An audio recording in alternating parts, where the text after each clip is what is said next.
I was an apprentice horse trainer when I was a teenager, and around the time I was 16, I'd had my first personal horse for about a year. It was when I was 16 that my friends and I, we first got the idea to just cross the state of Utah, but we were kids. We never even did that. We had no way of doing that. But I just never let it go. I kept thinking about it and expanding and thinking about, what about this? What if I did a trip through these states? And before I knew it, I had an outline to cross 25 states and go all the way across the country and back, and it grew over time, and it later grew into this opportunity to show off wild horses.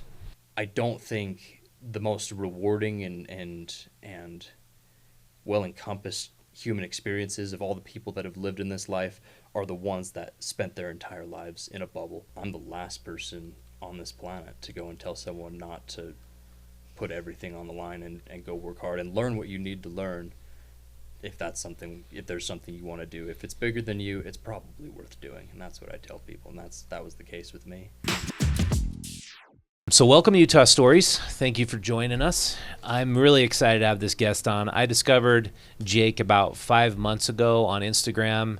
We always look for really interesting, unique Utah stories. And thanks so much for joining me, Jake. Thank you for having me. So what inspired you to decide to take your horses and just get up and go across the United States? Yeah, it really wasn't just one all of a sudden thing for me. I was an apprentice horse trainer when I was a teenager, and around the time I was 16, I'd had my first personal horse for about a year, and she was this little gray mare Mustang who was pretty green broke. She didn't know much, and I didn't know much when we first got going. And I always said she was the horse that kind of got me going in my career and taught me the most as far as learning how to work with horses. And she was my first experience being around mustangs, around wild-born horses that were rounded up by the government. And it was through working with her and then the trainers that were around me in our barn up in Heber City that I was exposed to working with wild horses and seeing, some of the differences and just learning so many things through them that I kind of grew a little bit of an attachment and a bias. And it was when I was 16 that my friends and I, we first got the idea to just cross the state of Utah, but we were kids. We never even did that. We had no way of doing that. But I just never let it go. I kept thinking about it and expanding and thinking about, what about this? What if I did a trip through these states? And before I knew it, I had an outline to cross 25 states and go all the way across the country and back, and it grew over time, and it later grew into this opportunity to show off wild horses. Yeah, and so your Instagram page is called Year of the Mustang, and you anticipated you could do 25 states back and forth in 1 year.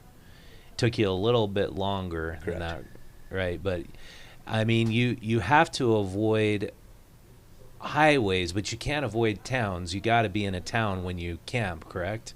To have support and be able to buy groceries. And so how did you map it out? Yeah, it totally depends. And the nature of my trip and how I did it evolved as we went along.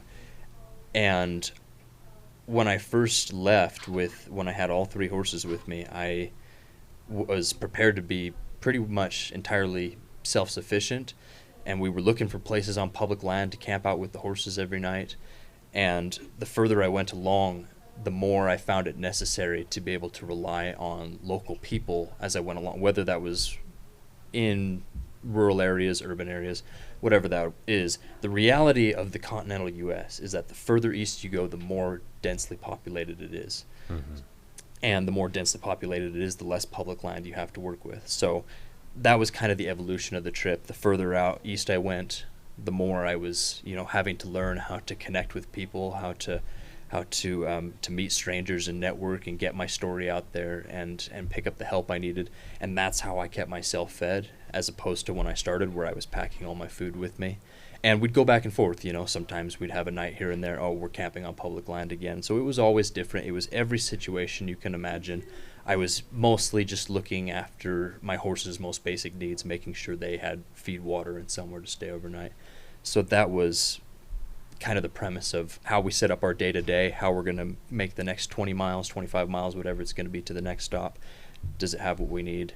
and spacing all that out so we could move the direction we were wanting to go. And sometimes that took us on highways, right down city streets, or up in the mountains on trails, whatever it was that got us there. We've done it. So did you prepare beforehand every stop that you were, or were you just hoping that there would be a place where your horses could be, like, would you corral them, or would you sometimes just let them graze, or how did you manage the logistics of that? So it kind of goes back to what I'm saying. It depends on the type of place we're staying in. If we're on public lands, they do what's called staking out, which is a big stake driven into the ground, tied to a rope, which connects to a front leg of a horse. That way they can go around, they can graze the land.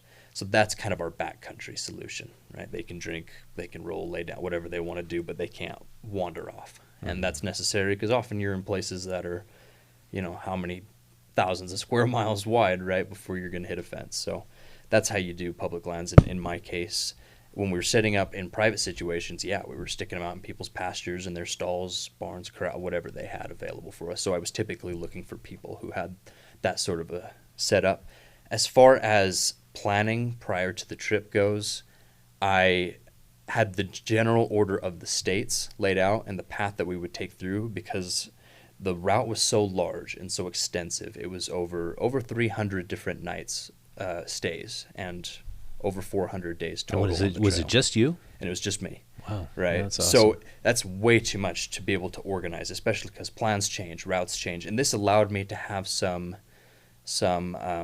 ability to be able to change plans and adjust course based on the environments and the places I was coming into. Someone tells me, oh, this is a stretch of highway you don't want to be on, find a different way.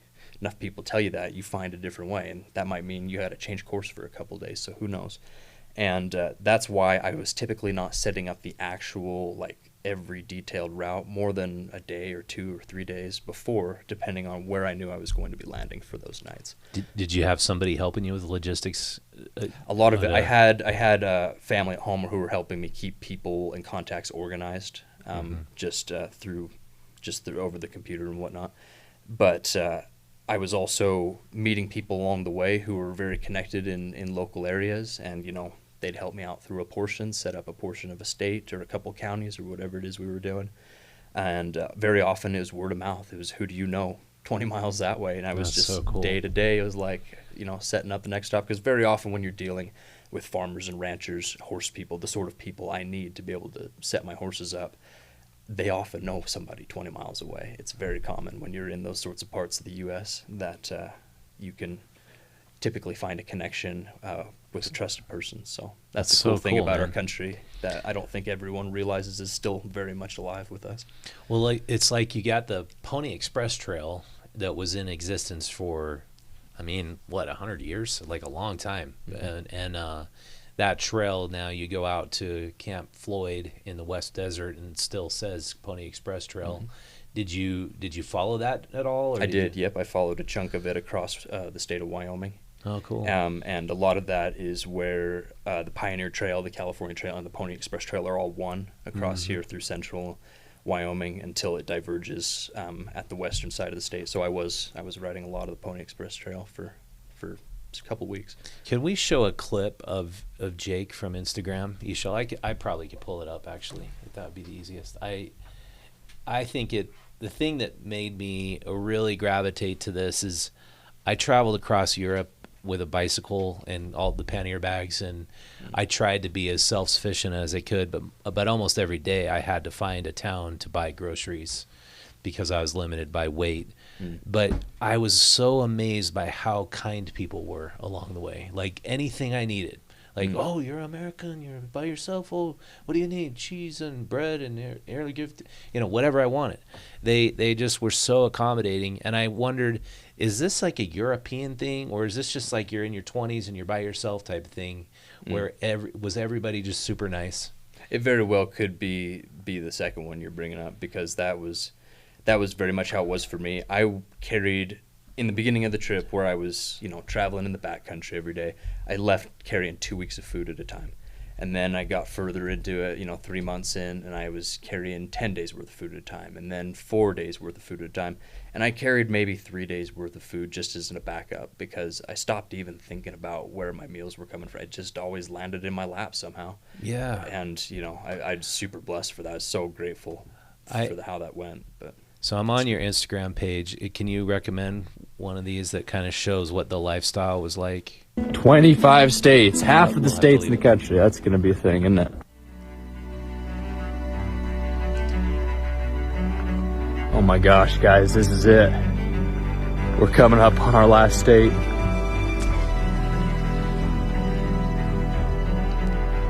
Is that Wyoming? that is. That's coming into Idaho. God, that's so cool. And you just don't see anything as far as your eye can see, pretty much, right? Yeah, Welcome to state number 25. Land. Idaho. We did it. 25 states. You ready to go home, bud? It's like I don't even remember what home is anymore. 25 states, baby. We're going home. I can't even describe how good this feels. Was that a huge relief when you got to that point where you could see that your trip was almost done? And yeah, it was definitely a sink-in moment for me, where it was, I'm just pointing myself to my hometown now, which was only a week away, just over a week away at that point. It was, the next stop is home, That was that moment where it kind of dawned on me, and that was the last state on our list that we were chasing. So when you're alone day after day, did you have time periods where you're just all alone for 3, 4, 5 days, stretches at a time? Yeah. Was that hard for you to do? Like I found that personally really difficult. Yeah, I totally understand why. I think I'm one of those personalities, though, that is kind of predisposed for that sort of lifestyle. My longest stretch where I didn't see a single other person, like no other sign of human beings, was about 4 days in the Sangre de Cristo range in New Mexico. And that was just beautiful mountain country, just me and the horses. I didn't see anything, not a plane, not a truck in the distance or anybody. And I loved it. It really does suit me, honestly. But I, had the opposite, where it was, day in and day out, a new set of faces, a new family to stay with, new people to meet and speak with and share my story with, and I enjoy that as well. So I wouldn't say I'm one or the other, but I enjoy actually a lot of the time spent alone. So. Yeah, I think there's something special, especially with being alone with animals, that you really have a connection with. Yeah. Like I have to take my dogs up to Mill Creek every couple of days, or I just start to feel like this burden, like running a business and having all this work to do is a burden rather than feeling lucky. I feel so lucky when I can go up in the mountains and be alone with my dogs. And did you develop some really deep connection with your horses during that period of time? I absolutely would say it's different. And I spent plenty of time with horses prior to the trip, training and shoeing horses and all that. But there's something about being up there in that saddle for 8, 9, 10 hours a day, and then you're still not done. Then you're watching them all night long, to make sure they're okay. You think about them every single day, all of the time. So yeah, it's a whole nother way of living that even just regular horsemen, I don't think really quite experiences, just because they were my way of getting around. They were part of my survival in a way. And I think it's interesting, like I spent a good time growing up teaching myself survival skills and spending a lot of time in the backcountry by myself, which I think is what led into what I was describing earlier. But you create your society, and that's what a lot of people who go through survival situations tell you. You create a society. It's like in Castaway with Tom Hanks, right? He's got the beach ball.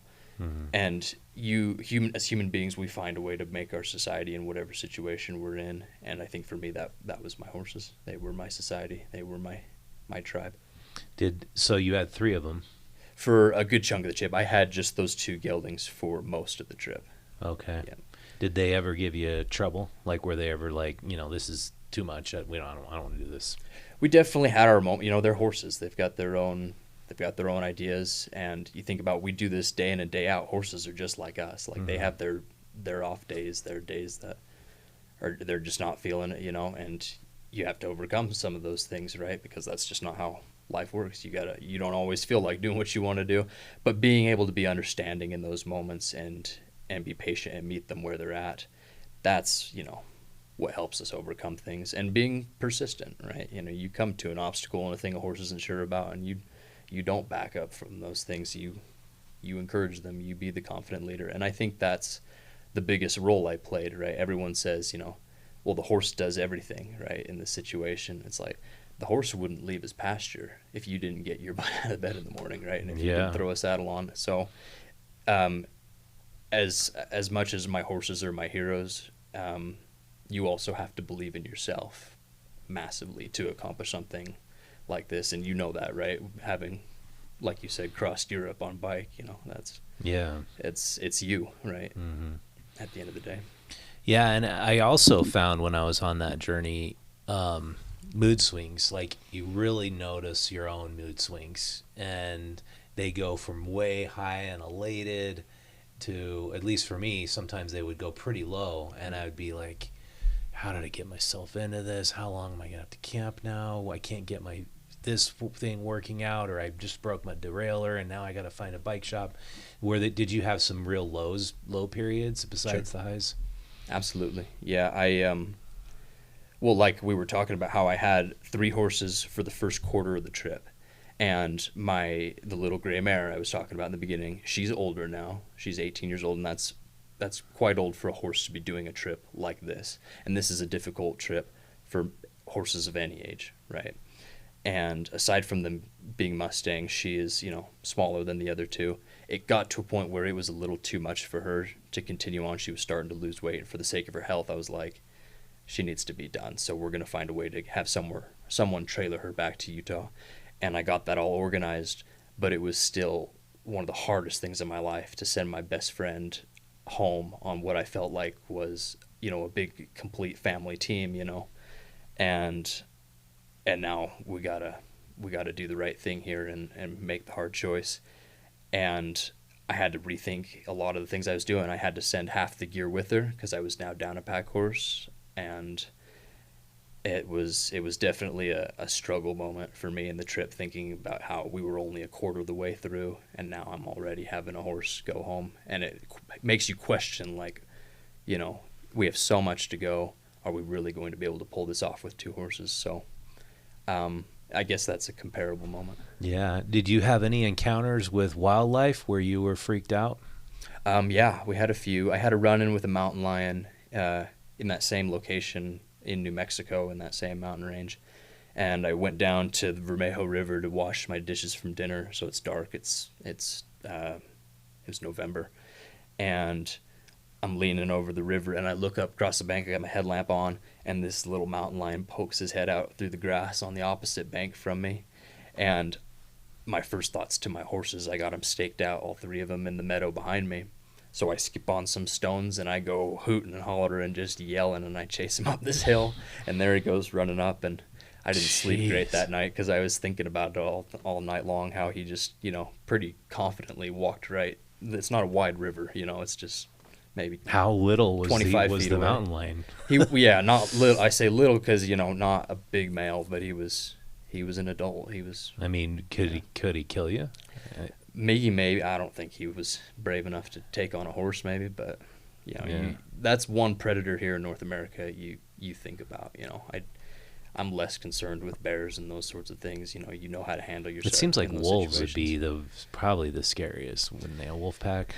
Wolves generally avoid people, is my experience, and wolves generally know that things like a horse is too much to handle. Right? Wolves like prey that they can pester until it's exhausted and go after. And they're in more limited areas. Mountain lions are everywhere in the West. Right? They're all over the place. So.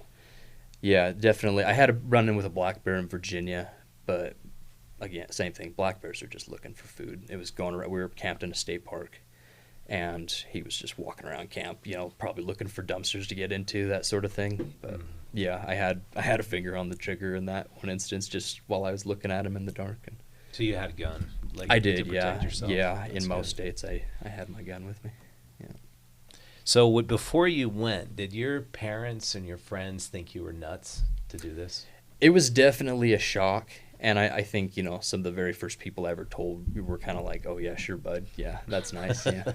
But that's what they tell me now anyways. And then he actually went and did it. And and it was kind of that sort of thing. But I was shocked by how many people were so supportive from the get-go. Yeah, your homecoming is amazing. We'll have to play that clip in the edited version because the whole town came out to welcome you back home. Yeah, it was really fun riding back into my hometown. And, yeah, lots of people participated and supported in that, and it was cool to see how many people believed in me, in contrast to how you make yourself feel, because when you're planning it all the way, you're thinking like, oh, what are people going to say when you say you're leaving your business and everything you've built, and you got a stable life and everything, and you're just going to throw all that out to go live on the road.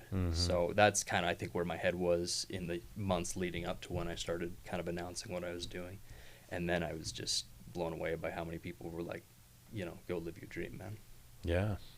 Yeah, and it's so cool how many people followed you on Instagram and, were cheering you on along the way. And so I got to ask, so this sort of Wild West way of living, traveling by horseback, experiencing the vast, wide expanse of land, that's something I love to do too. Do you think we lose something in society with our modern way of life? Are we out of touch with those incredible ways that people were living 150 years ago, being much more in touch with both animals and nature? Do you feel like when you come back you miss that life, or you want that back again, or how do you feel? I do, because I grew up this way, but I think it's because uncertainty can and has the potential to create trial and error and tribulation. But I don't think the most rewarding and well-encompassed human experiences of all the people that have lived in this life are the ones that spent their entire lives in a bubble. And I think the way humanity has moved with all the, especially in our society and all the abundance we tend to have, a lot of people in our country and in our way of life, that it's easy to kind of live in a protective bubble. Not that everything goes perfect for everyone at a time, but compared to your ancestors and thinking about how your ancestors lived, to refer to what you're describing, it doesn't even compare, right? The amount of things that are out of your control, and it's Mother Nature, right? You don't decide if it rains today or not, and is the rain going to determine whether you are going to go do what you set out to do or not? Are you going to stop caring about that sort of thing? Or if it snows, or if it's blowing 45-mile-per-hour winds, and if it's that's just is Mother Nature's examples. There's other examples, right? Yeah, and we lived in such a protected world with these very secure roofs over our head with carpet, and then only when you escape all that and expose yourself to the elements of nature do you really understand where we've come from, and do you understand like how connected we were with nature and the land and the environment. And I think it's it's amazing that you decided to do that. I think it's so cool. It's familiarity too, right? Not knowing whether you're going to have a meal that night, or you're going to have to figure something out, or whether you're going to be sleeping in a bed or sleeping on the ground. And that's something that is just so ingrained into us, I think, in the modern world, that we're going to have those things somehow, some way, and living a life where those things aren't certain. And I think more people should do that. Like it was actually a girl I met in a class who I studied with a couple times. She had come back from Europe alone, and she's like, "You ought to do that." And I'm like, "I don't think so." But then it kind of just festered. It just like the whole idea, kind of like you had this, the idea just sort of gripped me. And then I realized, I am in a bubble. I'm in this like way of life and way of living that's so common, typical. Why not do something different? And then you realize you change from an experience like that. You really realize how big the world is and how like generous people are and how cool it is to just get away from cities. And I suppose you had all those realizations as well, huh? Absolutely, yeah. And I kind of knew what my preference was even before I left. But when you've got, you know, horses to look after, and they thrive in that environment, right? Because that's where they come from. So for their sakes, right, I start, you know, leaning towards that way. I'm always like, what's the most rural way we can get through? Is there any way we can do this on trails? Because, you know, we've done plenty of days riding the highways or riding through towns all days. Those are the days that wear on you the hardest, right? As funny as it is to, you know, to see me riding through your horse, or riding on my horses through a town and everything. Those are the days where it's like, you're just mentally drained at the end of the day because of how much is going on in that environment. And when you're just out on a trail all day in the mountain, it's almost the opposite. It's a healing experience. Yeah, for sure. Well, thanks so much for coming, Jake. I really appreciate it. You're in our current issue that was supposed to come out today of Utah Stories. I wanted to give you a copy. It got stuck in Fruita because of the snowstorm. Oh. So the truck's going to be here in another hour. But I want to get you some copies because I really appreciate your story and what you did. And I would encourage more people to get out in the open just to see the incredible amount of space. Would you encourage people to do what you did, or is that a little bit hardcore and only for people who've trained for years? The way I do things, you know, isn't going to be for everyone, and absolutely, you know, working with horses and doing things with horses takes a certain level of education. But I'm the last person on this planet to go and tell someone not to put everything on the line and go work hard and learn what you need to learn. If there's something you want to do, if it's bigger than you, it's probably worth doing. And that's what I tell people. And that was the case with me. And you should have something bigger than you that you're pursuing. So, yeah. Agree. All right. Well, thank you so much for watching, everybody. This has been a Utah Stories production. This is our February issue. Our March issue comes out tomorrow. If you want to subscribe to Utah Stories and become a member, you can help us provide this content and interview more awesome people like Jake. And thank you again, Jake, for coming on. Appreciate it. Okay, and leave your comments. And as always, like, share, subscribe. And you can subscribe to Utah Stories by visiting utahstories.com for $5 a month, or $8 a month if you want both our faces and Utah Stories magazines, and if you want access to all the content behind the paywall. All right, thank you so much for watching. Have a great weekend.